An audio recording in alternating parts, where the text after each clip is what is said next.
नमस्कार, स्वागत है आपका प्रोफेशनल एस्ट्रोलॉजी पर। मैं यशास तिवारी आज आप सभी के समक्ष उपस्थित हुआ हूं जनवरी 2025 के मासिक राशिफल को लेकर।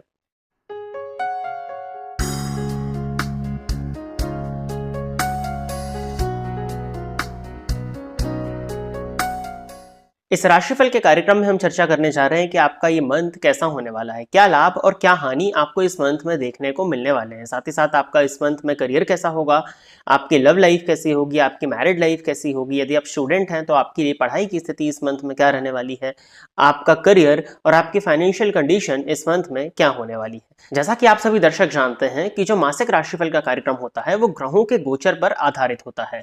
जनवरी 2025 में 4 ग्रहों का राशि परिवर्तन होने वाला है। सूर्य हर मंथ की तरह 14 जनवरी 2025 को मकर राशि में प्रवेश करेंगे, जिसको कि मकर संक्रांति के नाम से जाना जाता है। मंगल 21 जनवरी 2025 को मिथुन राशि में प्रवेश करने वाले हैं। बुध 4 जनवरी 2025 को धनु राशि में प्रवेश करेंगे और शुक्र का गोचर 28 जनवरी 2025 के दिन होने वाला है, जो कि अपनी कुंभ राशि को छोड़कर के मीन राशि में प्रवेश कर जाएंगे।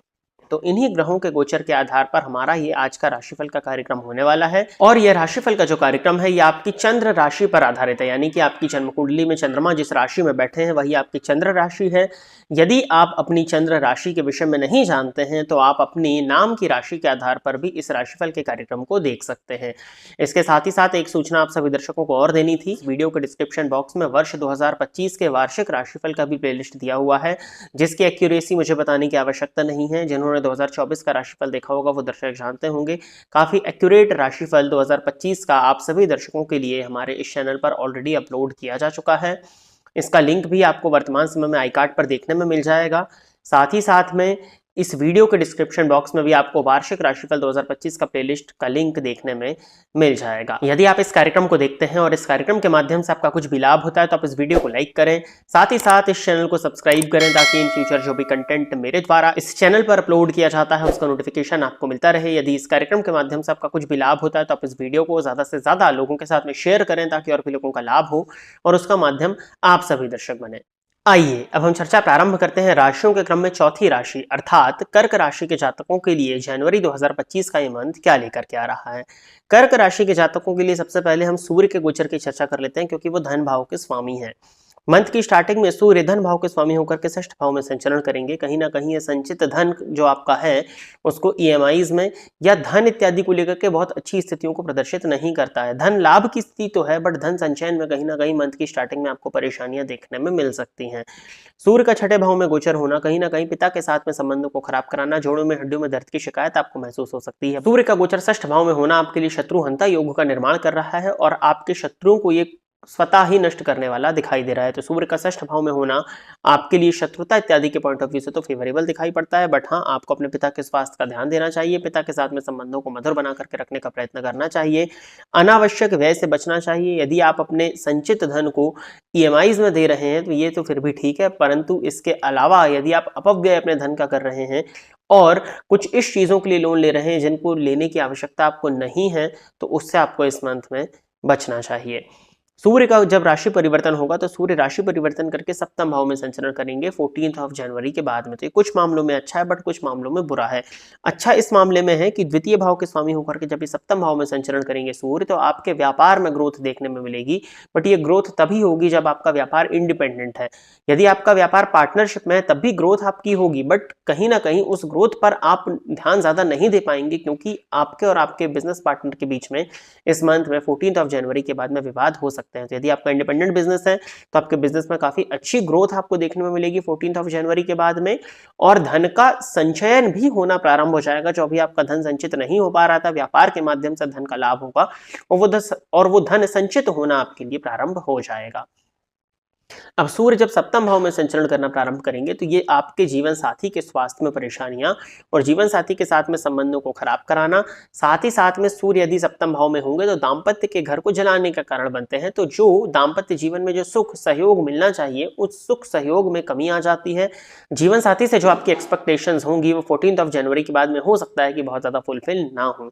तो आपको अपनी मैरिड लाइफ में थोड़ा सा एडजस्टमेंट करने की जरूरत है और अपने जीवन साथी के स्वास्थ्य का ध्यान देने की आवश्यकता आपको इस मंथ में पड़ेगी। रिलेशनशिप को, लव रिलेशनशिप को या आपके स्पाउस के साथ में जो आपके रिलेशंस हैं उनको थोड़ा सा निभाने का प्रयत्न आपको करना होगा, क्योंकि शुक्र और शनि की युति अष्टम भाव में मैरिड लाइफ में काफी हद तक उतार चढ़ाव और फ्लक्चुएशंस आपको इस मंथ में दे सकती है।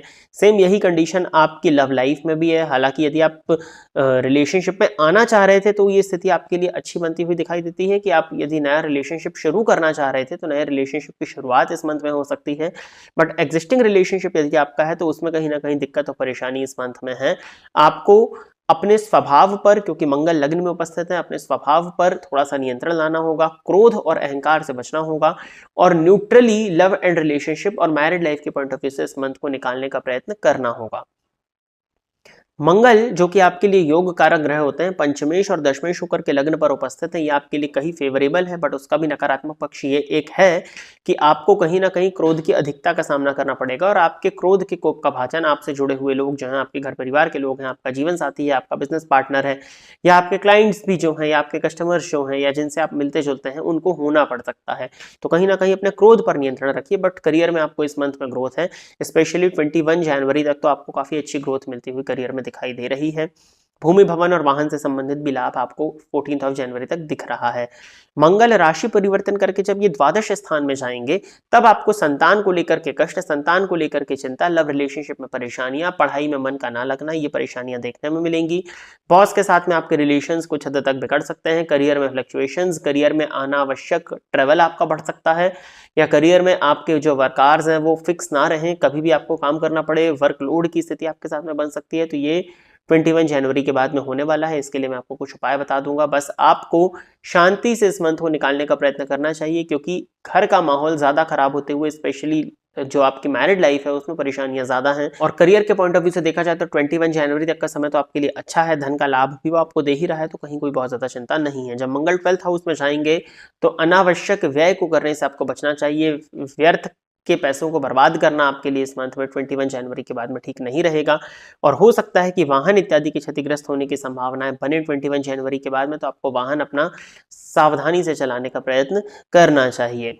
और अपने संतान के चाल चलन पर भी आपको 21 जनवरी के बाद में थोड़ा सा ध्यान देने की आवश्यकता पड़ सकती है। बुध का राशि परिवर्तन होगा 4 जनवरी को और बुध 5th हाउस से निकल करके 6th हाउस में आएंगे।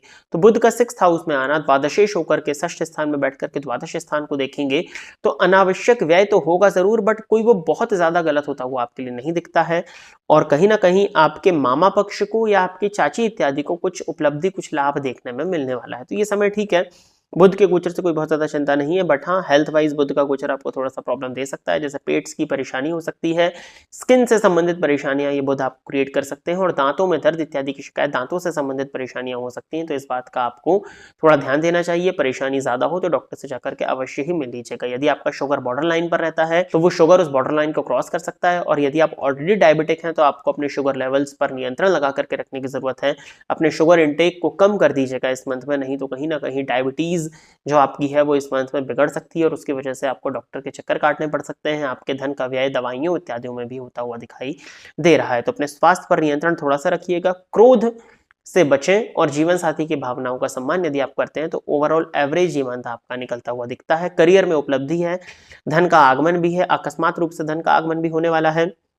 और शेयर मार्केट इत्यादि में भी यदि आप इन्वेस्ट कर सकते हैं तो छोटा अमाउंट, और शेयर मार्केट इत्यादि में भी यदि आप इन्वेस्ट करते हैं तो छोटा अमाउंट करके वहां से भी आप प्रॉफिट जनरेट कर सकते हैं। तो धन इत्यादि के पॉइंट ऑफ व्यू से ठीक है, बट रिलेशंस और हेल्थ के पॉइंट ऑफ व्यू से मंथ आपको थोड़ा सा परेशान कर सकता है। उपाय के तौर पर शनिवार के दिन आपको छायादान करना चाहिए, हनुमान जी के मंदिर में जाकर के हनुमान चालीसा का पाठ करना और शनिवार के दिन बजरंग बाण का पाठ करना आपके लिए फेवरेबल होगा।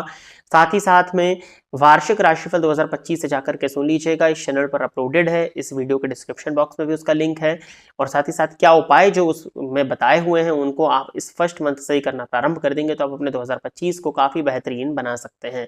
तो प्रिय दर्शकों, ये था कर्क राशि के जातकों के लिए जनवरी 2025 का राशिफल। आशा करता हूं कि कर्क राशि के जातक मेरे द्वारा बताए गए इस राशिफल के कार्यक्रम से संतुष्ट होंगे। यदि आप इस कार्यक्रम को देखते हैं और इस कार्यक्रम के माध्यम से आपका कुछ भी लाभ होता है तो आप इस वीडियो को लाइक करें, साथ ही साथ इस चैनल को सब्सक्राइब करें, ताकि इन फ्यूचर जो भी कंटेंट मेरे द्वारा इस चैनल पर अपलोड किया जाता है उसका नोटिफिकेशन आपको मिलता रहे। यदि इस कार्यक्रम के माध्यम से आपका कुछ भी लाभ होता है तो आप इस वीडियो को ज्यादा से ज्यादा लोगों के साथ में शेयर करें, ताकि और भी लोगों का लाभ और उसका माध्यम आप सभी दर्शक बने। आज के इस कार्यक्रम में बस इतना ही रखते हैं।